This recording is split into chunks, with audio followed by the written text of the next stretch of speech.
So good day sa inyo mga boss. So meron naman tayo ditong dumating na parcel, which is ito yung ito yung USB charger na ikakabit natin sa MXI natin. So unboxing na natin dito mga boss.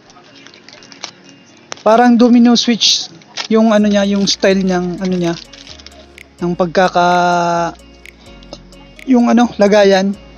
Pero dito is pwede mo siyang baliktarin kung gusto mo nasa left or nasa right ang posisyon.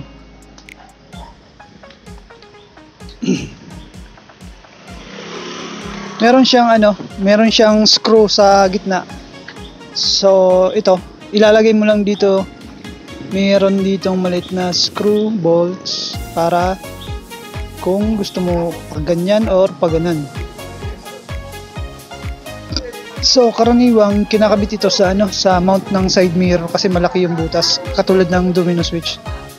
Pero sa akin is meron naman akong bracket dun sa handle cover na marami yung lagayan, so dun ko yung nilalagay. So gamit lang tayo dito ng Phillips screw mga boss para mahigpitan natin tong itong bracket ng ating USB charging port.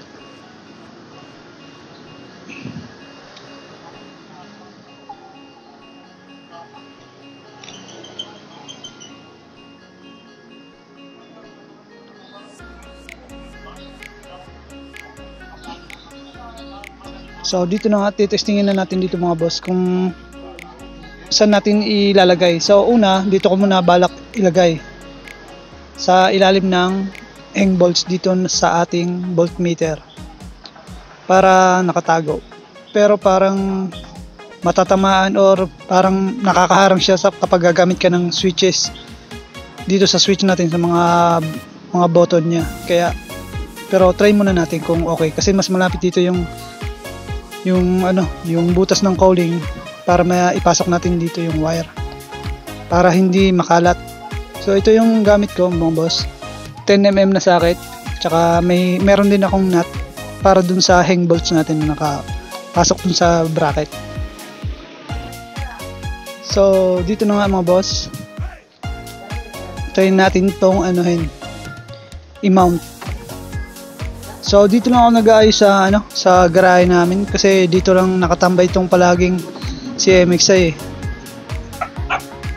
Kahit anong mga pyesa dumadating sa kanya, dito minsan ako nagkakabit. Mainit kasi dun sa labas ng shop eh.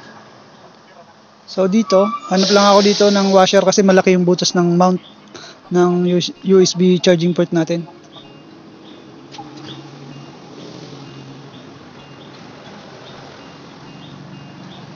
Sa paghigpit niyan mga boss is alalay lang kasi plastic yan, hindi yan alloy or metal na bracket ng USB natin.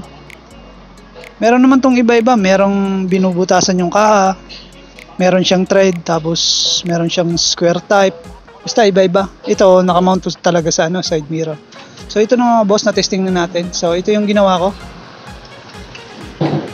Naka side view lang siya. Pero hindi ko pa sure eh. Gusto ko dito ulit ilagay. So gamit ako dito ng 12mm na bolts. So dito ko balak ilagay.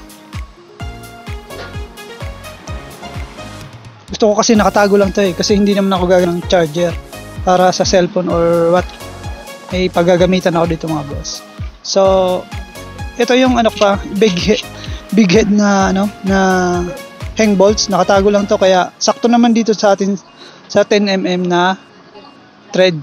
Itong 12mm na thread kasya din yan dyan sa isa kasi maraming mga dito, mga butas sa bracket ko, iba-iba yung sizes.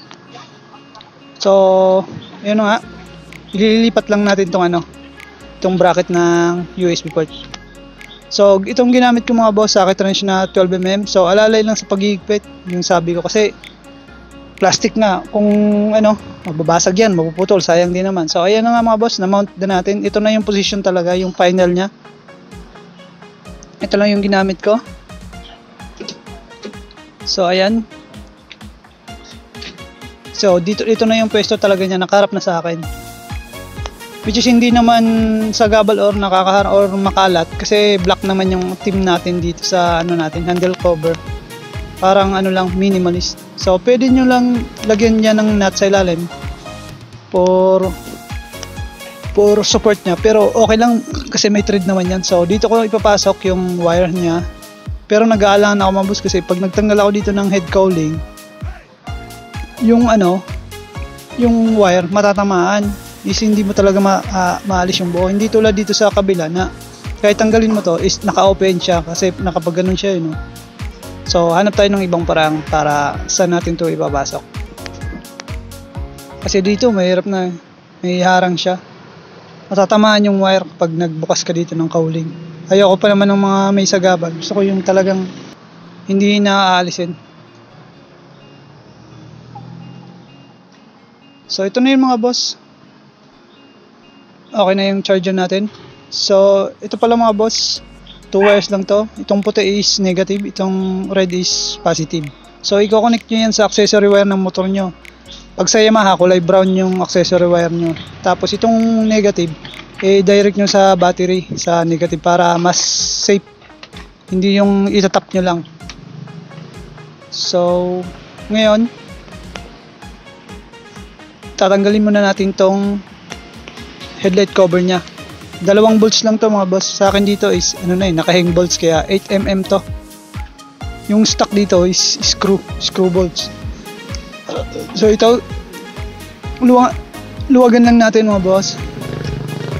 Pag naluwagan nyo na yan dalawang yan, pag natanggal nyo na yung bolts, easy lang sa pag yan, sa pagtatanggal. Hilahin nyo lang pababa yung cowling para madali lang maalis.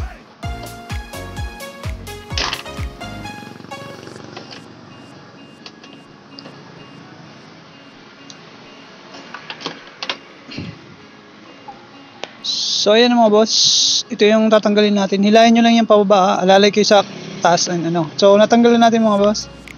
So ito na, para pagpasok ng wire is madali lang. So dito mga boss, dito yung power appliance ko na na relay. So hindi makalat dito ng wiring ko. Ito yung sa busina ko, yung relay na isa. So ikakabit natin siya dito sa negative, yung white. Yan, kasi negative yan mga boss, direct battery yan.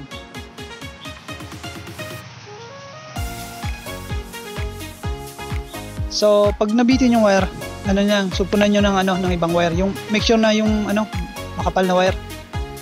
So yun na nga, tinatry ko na ipasok dito mga boss, pero napaisip ako, dito na lang pala, may butas din pala to dito sa may side mirror, may maliit na butas. Dito ko lang ipapagapang, kaya tinanggal ko na rin tong sa head, sa cowling natin sa taas, yung sa head, yung nakalagay ng MDL or busina kapag sa stock na MXI. So dito ko na lang yung napalusot mga boss. So sinumpunan na natin, dinugtungan na natin ng wire, makapal na wire mga boss ha. So ayan mga boss, yung positive. So ayan mga boss, itong positive ng USB charging port natin is nakakabit sa accessory wire, which is kinabit ko dun sa mas malapit sa may flasher relay natin. Yung flasher relay ng MXI mga boss, meron dun brown wire, dun nyo itap or ikabit yung yung isang So ayan, kapag nakauna yung ignition natin mga boss, ibig sabihin mag-iilaw na yun ng kulay blue.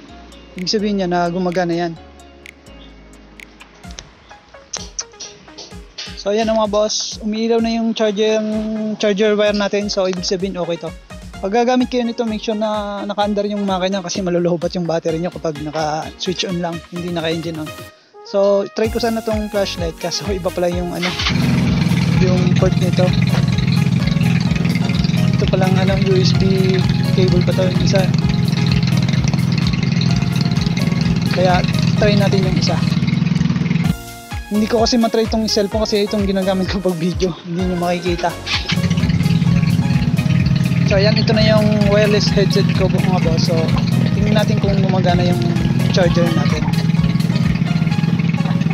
So ayan, gumagana mga boss. So effective yung ginawa nating pag-wiring. Tapos try natin yung signal light kung naapektuhan yung flasher relay natin. So hindi naman mga boss, okay naman yung signal light natin, both both left and right gumagana. So off na natin. Off din yung yung USB charger natin. So ayan na, pagkakamount nawawala yung blue kapag naka-off yung susi. So okay na. So may paggagamitan kasi ako dito mga boss. Kaya nilagay ko to, yung GPS na HUD speedometer, yung satellite nagbe-base yung yung takbo. So yan, na organize na natin yung wire na wala kasi akong i-terminal kaya inipit ko lang sa tornilyo ng negative mga boss. So ayos na. Okay naman siya pag ginagalaw yung manibela, hindi naman sumasabit yung wires. Lagyan nyo lang ng tape mga boss para hindi dumikit sa body ground natin. So ibabalik natin itong mga boss na tinanggal natin. So ito pala yung gagamitin ko mga boss. Ito yung iniintay ko pa kasi on the way pa to in-order ko sa Shopee. Ito yung lalagay natin. It's either na ilalagay ko dun sa loob ng ating speedometer kasi maliit lang naman to, 2 inches lang to, or dun lang nakapatong sa may natin, sa may bracket, para mabilis lang tanggalin, para hindi na kapag magpa-park na lang tatanggalin mo na lang yung para iwas nakaw. So ayan mga boss, dito ko ilalagay siya dito sa may gitna ng kasi gagawan ko lang siya ng bracket para malapit lang yung saksakan niya dito. Hindi na nasa loob kasi marami pang trabaho, tatanggalin, may tatabasin ka pa dun kasi malaki yun. So hanggang dito lang mga boss, sana may natutunan kayo sa simpleng tutorial na to. Maraming salamat.